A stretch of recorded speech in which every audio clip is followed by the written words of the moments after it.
السلام علیکم ورحمت الله. درنو دوستانو، بیا هم ډېر زیات په خیر راغلی.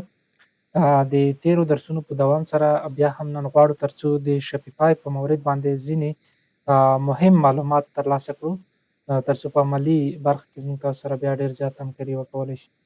راځو نن ورځ ډراپ شپینګ ویت شاپیفای موږ تاسو که چېرته وغواړو ډراپ شپینګ د شاپیفای سره ترسره کړو، نو کولی شو دا هم مخکې یوسو. البته دا د مختلفو اشخاصو مربوط کېږي، خو شاپیفای فقط د ډراپ شپینګ لپاره نه دی. لکه زموږ تاسو په منځ کې زموږ آیډیا دا ده چې شاپیفای یعنې ډراپ شپینګ. البته شاپیفای ځان ته څه دي هغه هم موږ تاسو تشریح کړلو. یو پلیټفارم دی چې د هغې نه موږ تاسو استفاده کولی شو، او ډراپ شپینګ ځان ته یو سیستم دی، یو ماډل دی د بزنس. نو هغه موږ تاسو خط امازون په ایبی، والمارټ او نورو کې هم کولی شو.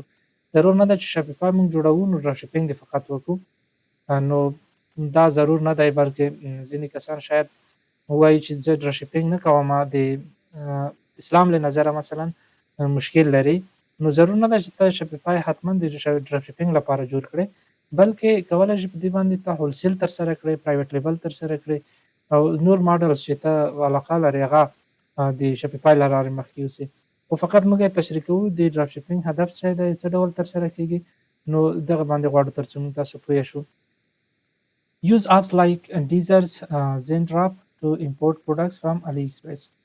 ځینې اپس موجود دي خپله په شاپیفای کې چې هغه د ډیزرز او یا هم زینډراپ په نوم سره دي، چې د دې اپونو په واسطه موږ تاسو پروډکټونه خپل سټور ته اضافه کولی شو د علي ایکسپریس څخه، د نورو پلیټفارمونو څخه. بیا تاسو سره لیست هم شیر کړم. نو د دغه اپونو په واسطه کولی شو هغه پروډکټ موږ تاسو مستقیما د خپل سټور د علي ایکسپریس او نورو کمپنیانو سره وصل کړو، ترڅو د دوی پروډکټ موږ خپل سټور باندې خرڅ کړو.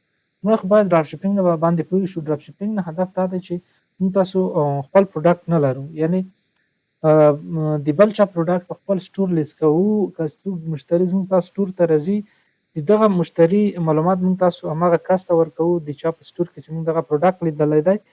دغه کس بیا دا پروډکټ لیږي زموږ مشتری ته.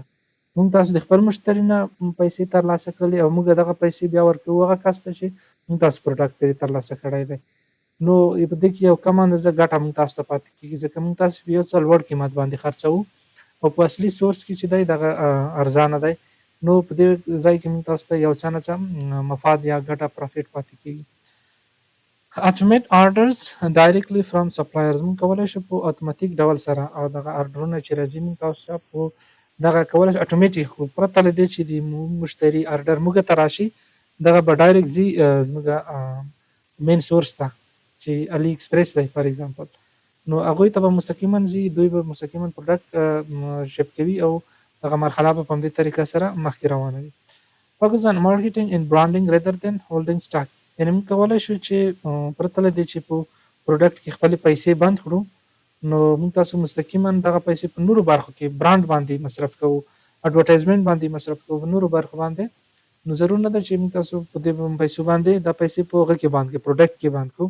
دا پروډکټ موږ واخلو، وساتو، سټوریج کاسټ ورکړو نور، نو دغه موږ تاسو باندې نه راځي، بلکې مستقیما کار مخکې ځي. موږ تاسو خپل بجټ په نورو برخو کې مصرفولی شو.